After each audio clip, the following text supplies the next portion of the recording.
Right now, you have started this jewelry brand, which is totally based upon Korea. That's a wonderful thing now. So, at what point of time in your life did you decide that you wanted to start this Korean style kind of jewelry in India? So, tell us about it, ma'am.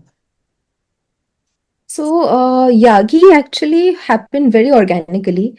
We were travel creators, so a lot of people have asked me that, yeah, as travel creators, you launching a group trip company or a travel company makes more sense, but why jewelry? So, how it all happened was we were in Korea for 3 months. And we were volunteering there because we were there for a long time, like for a really long term, and we did not want to stay in hotels because that would be an extremely expensive business, like staying for 90 days in hotels in a country like South Korea, especially a city like Seoul where it's everything is very expensive. So we decided to volunteering, and we were staying at a guest house and we were working there part time, and we were also doing our content and everything. That's when we got introduced to the jewelry scene in Korea. So we went to a place in Korea, which is like a huge 5-story jewelry store. And we went inside, we saw the designs. It was a normal shopping day. And what we noticed that one day, and then after that, we kept following up on that. We noticed that the designs, how it was made, and how the jewelry was perceived there was a little different from how it's perceived in India back at home.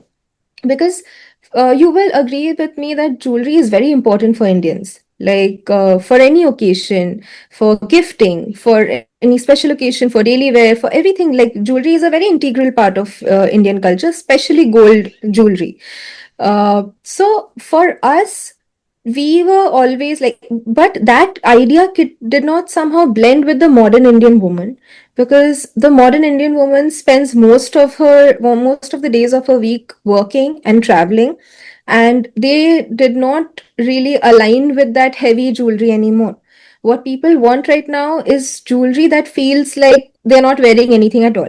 It's just a simple accessory that can go with your hectic routine, or whether you're going to work, or maybe you're going for an evening with, dinner with friends or something like that. And the kind of jewelry that we saw there quite resonated with the kind of jewelry we would like to wear when we are, like going for our daily things. That was actually the cause of the inception. And then we did our research about Korean jewelry. And it's not that you don't get that kind of jewelry in India, you do get that. But there are things that distinguishes Korean jewelry from the kind of imitation jewelry or like unreal jewelry that you get in India. So the jewelry in Korea is not mass produced. The jewelry in Korea is handcrafted, it's not mass produced, which gives it the impeccable finish that it has. And the designers that we work with, they also don't mass produce any of the jewelry, which means the jewelry is made in very small batches with a lot of attention, a lot of quality check, and it lasts longer than other, say, jewelry which is not real gold or, like that. Our jewelry is primarily in two categories. We have brass jewelry, we have 92.5 silver jewelry. Now, both the jewelry is nickel free. That means there's no allergic reaction if you're wearing our jewelry. And that goes with most Korean jewelry brands. They don't put like nickel or any, like brass is basically an alloy of copper. So it's very, and copper is again very, it's in our culture. Like we would drink water in copper bottles and all of that. So the metals that are used in our jewelry, that is somehow a very like good quality material, which results in the jewelry lasting longer. So we wanted to bridge this gap, like the design aspect of it and the quality aspect of it. There are brands in India, the jewelry market is very saturated. I'm not saying that we are the only brands that have allergy free jewelry or tarnish free jewelry. Let's be very honest here, anything but real gold will tarnish, and that does not mean it's a bad thing. It's just how, like, it's chemistry, it's how your skin reacts to jewelry, and it's normal for it to happen, especially in a humid country like India. But to delay that process, to bring quality jewelry in affordable prices, which is like, of course, it's cheaper than real gold jewelry or real diamond jewelry, right? To bridge that gap for the young first jobbers or the Gen Zs and the millennials, that was the idea of bringing Yagi to India. So that's once again a great history of the Korean jewels. Of course, you had kind of unique things which is totally distinguished from other kind of jewelry things in India. And also you said that, okay, your kind of Korean jewelry doesn't have any kind of allergies. It doesn't react with the skins. And also you are totally true with the kind of nature's kind of characteristics of gold. Of course, it do tarnish at one point of time, but this kind of things have a good quality period. So also you said that it's not mass produced, so each and every kind of jewels is handcrafted in Korea. So that's wonderful thing now, because once you start mass producing, so some of the things may not have that much concentration on it, and because of it, most of the people, they'll not be getting, each and every people, they'll not be getting equal kind of quality and kind of everything. So once again, Right, right. you proved that. Yeah, yes, tell me, you were just trying to tell something. So that's one thing that we're very proud of is the finish of the jewelry. So like I could put my jewelry design under a microscope and ask for anyone to check if there's any flaw, because it's really flawless. The way it's finished, it's near perfect in terms of the finish, and that can only be achieved if you are not mass producing the jewelry, if you're doing it in small batches. I'm not saying that you'll not find a similar, not the same, but maybe a similar design at a maybe a lower price range, but that definitely won't outweigh the quality that you're getting at Yagi. So this is basically one of our USPs that we stand up for. So you have been mentioning Yagi. What is it, Yagi name, ma'am? Is that the jewelry name? Yes, Yagi is our jewelry brand, and the name Yagi. Why the name Yagi is because Yagi in Korean means story. Now, as a brand, we also wanted to value relationship with our customers. We did not want to be the kind of brand that only focuses on meta ads and marketing and thousands of gimmicks and influencer marketing. Like us being influencers ourselves, we really did not want to invest a lot of the energy, the marketing energy, not just money, like all of that into influencer marketing or ads or stuff like that. So far in the last 1 year, whatever, like 95% of our sales has been organic, and we have had a lot of repeat customers. Around 40% of our customers, of the orders that we get every month, is repeat customers, which is a lot.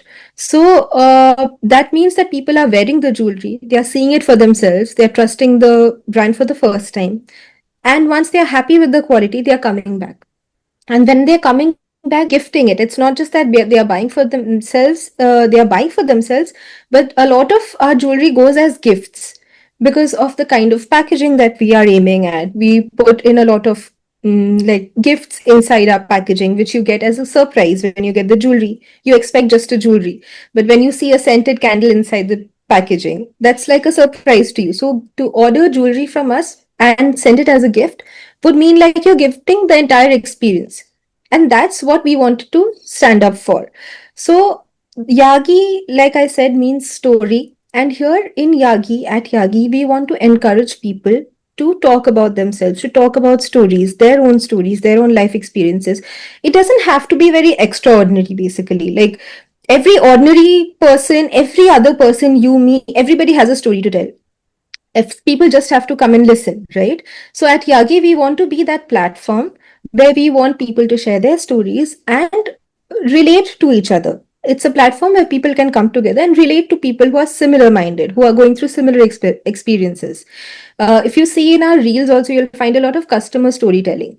Like when people come and talk to us, okay, so you know why I'm making this order? This is the reason I'm doing this order.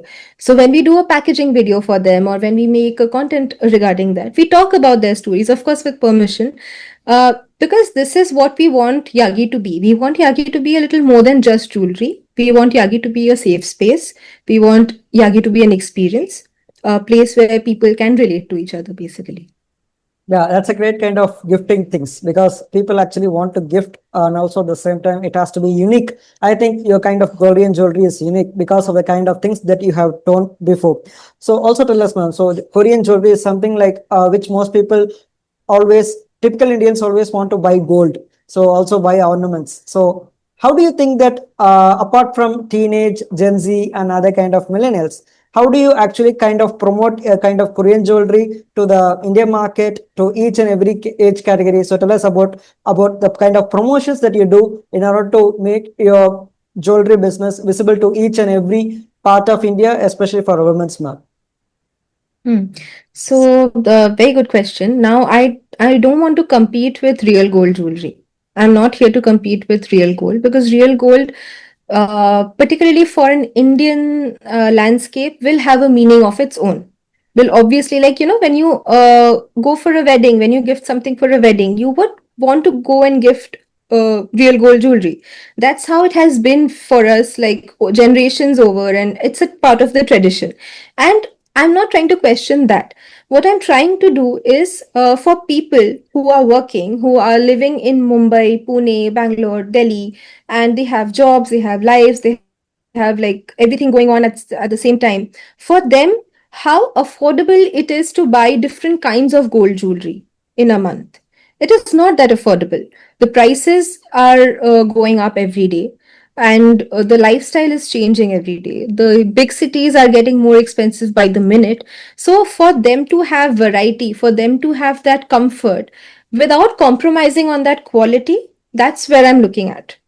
Because you don't have to, just because you're buying like silver jewelry, that does not mean it's not going to last.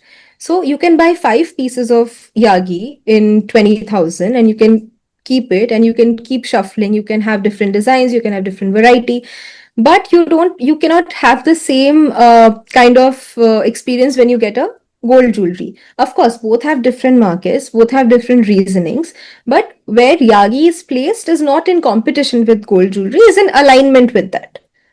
And also, yes, Yagi, the jewelry is made in Korea, but Yagi is not a Korean brand. Yagi is deeply rooted in India. Yagi was formed in India.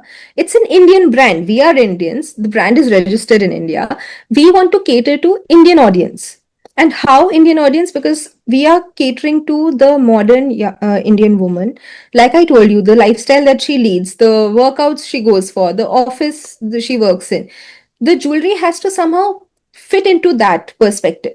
So that's why minimal, elegant, timeless jewelry without which is effortless. You don't have to put in a lot of effort to wear the jewelry basically.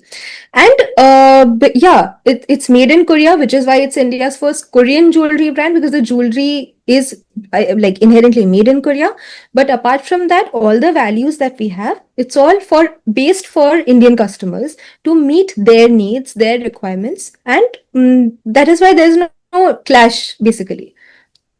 So yeah, also speaking about the jewelry designs, do you actually design your jewelry, or is it like you get inspiration from somewhere else, or is it that you get kind of inspiration from other markets, or is it like you just don't want to concentrate on other markets? It's totally your kind of dream. So tell us about your design process, ma'am. So the designing process is actually very unique. It's a bit of both that happens. Like we have our own designs that we share to the, of course, the some like the designs are inspired by something. There's nothing which is original in the world. Like, everything is inspired by something. Like even something created 100 years ago is also inspired by something. So of course we see inspirations from here and there, what is working, what is not, what people are liking these days. For example, two-tone jewelry is very popular these days. This financial year, this year, it has been very popular. So we want to get on to that trend, and we want to have designs which have two tones, like silver and gold together in a jewelry. So that is one of the trends that we are following up on.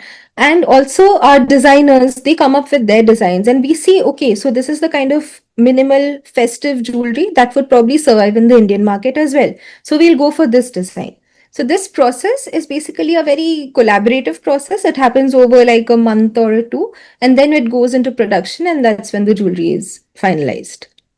So yeah, also tell us, ma'am, how do you think that Indian market will actually kind of react with your Korean jewelry? Because I have heard that, because in the beginning of the conversation you told that yes, of course you do have kind of repeated customers, but on the same time, how do you actually want your timeline in this jewelry business you want to be predicted in the future, like around after 5 years, 10 years, if suppose you're doing the same kind of business in a very larger level. So what kind of reaction do you expect? What do you actually wish for? Because we can predict some kind of things, but I actually wanted to ask you what kind of predictions that you would like to wish. Where do you want to see your brand to go in global level after 5 to 10 years? It may be like even many great Bollywood superstars, even kind of Hollywood superstars, they may be after your brand.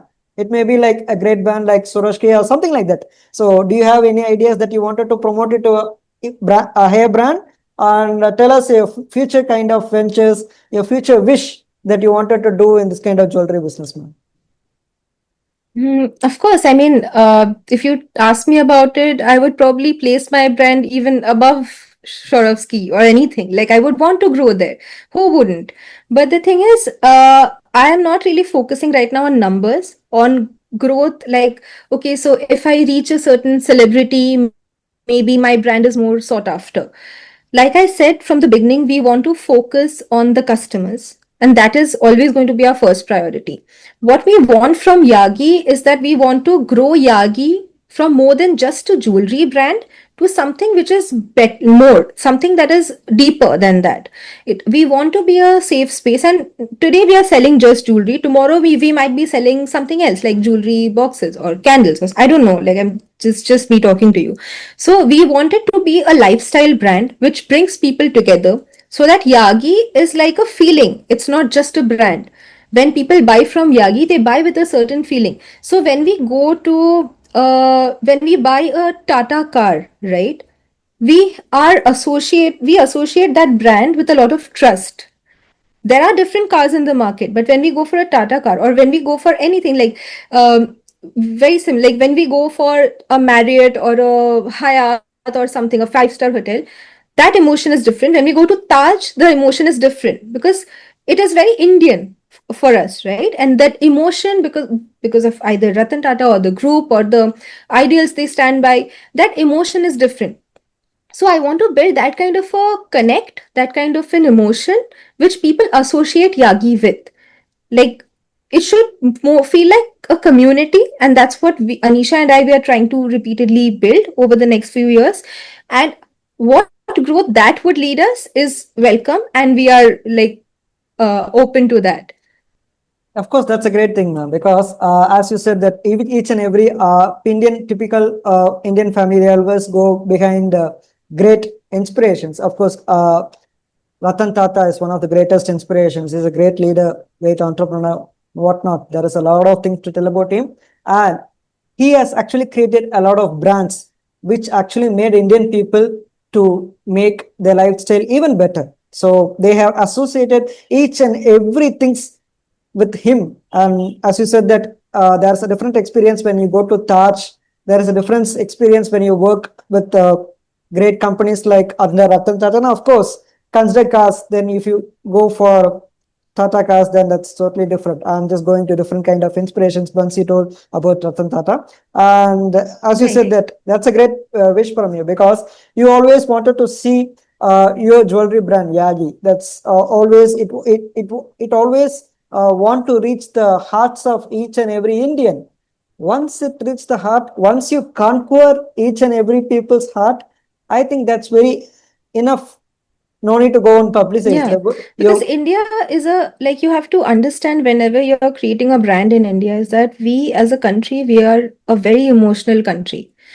India drives on emotions, and people like to have that kind of a connect with the emotional connect to a brand for them to be able to trust that brand. And we want to be that kind of brand and not something which is lost among other brands, because there are so many successful brands, like there are so many, like how do you even count?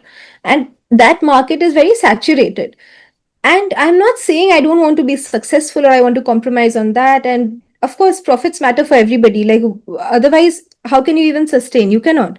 But the thing is, you have to have something bigger than that. Like, the brand has to be bigger than me, it has to be bigger than Anisha, so that it can have a feeling, an emotion of its own. Tomorrow, people will remember Yagi for what Yagi is, and not, okay, so these two content creators turned entrepreneurs made this brand. We want Yagi to be slightly bigger than that. Yeah, now I totally understand it because yeah, as you said that each and every Indian they associate each and everything with the kind of emotions that they have.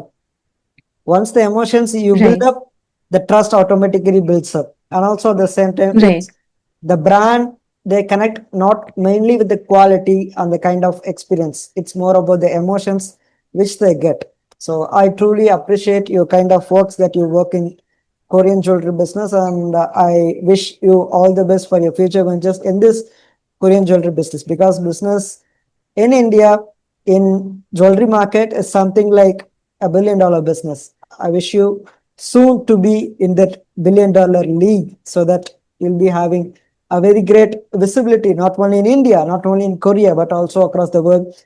As you said that you wanted to have your brand just as like Soroshki and great bands. I wish you all the best for that, man. So right now, Thank you so I think, much. yeah, right now we have spoke a lot about jewelry. Okay, now we are going to the other part. It's the major part of your profession, organizing South Korean trips. So tell us, ma'am, at what point of time? Of course, you said that you worked in an advertising agency in Mumbai, but going and working in a very different country, that too, totally different culture. Of course, it's an Asian country, but what inspired you a lot, and why did you actually choose South Korea? Is it like you always wanted South Korea, or is it like you wanted to go for Western countries or European countries, and the visa permitted you to enter to South Korea? So tell us all about it. What inspired you to just choose your dream country as a South Korea, ma'am? The South Korea visa is actually not that easy. So I it's do. not because of that. The thing is, I do accept the fact that in the very beginning, I do accept the fact that South Korea visa is comparatively not very easy compared to yeah. every country, because I do accept, because one of my friend is a doctor and he visited South Korea before 2 months, and because of his profession he was able to visit that country. And other than that, I do accept it's very tough, because people will be thinking like, okay, it's next to Singapore or Malaysia, but it's something different. It's totally like, I do understand. So let's go on with the interview, and you can just kindly explain what actually inspired you to go into South Korea, ma'am. So, we, like Anisha and I, both of us, we were never really, I mean, of course, we want to travel Europe, we want to travel the West, but we were very like intrigued with Asian culture, not just Korean culture, but like the whole East Asian, Southeast Asian culture. We absolutely love Southeast Asian and East Asian cuisine. We are huge fans of those cuisines. And for Korea, what happened is Korea was a country we wanted to visit since a really long time. We used to watch a lot of Korean shows. We used to listen to the music, and while like since a really long time. And after the pandemic, what happened was suddenly we were hearing Korea from all directions. People were watching Korean dramas. People were eating Korean food. There were like 20 Korean restaurants opened in Mumbai in a year's span. So that wave kind of started like picking up pace during 2020. It's called the Hallyu wave. Hallyu wave is basically the like Korea's soft power, which is Korean culture, which is Korean skincare, which is K-pop, K-drama, Korean fashion, and Korean food. Everything suddenly gaining popularity all over the world. So this was not by chance. This was not by accident. This was a very thought after planned thing that happened.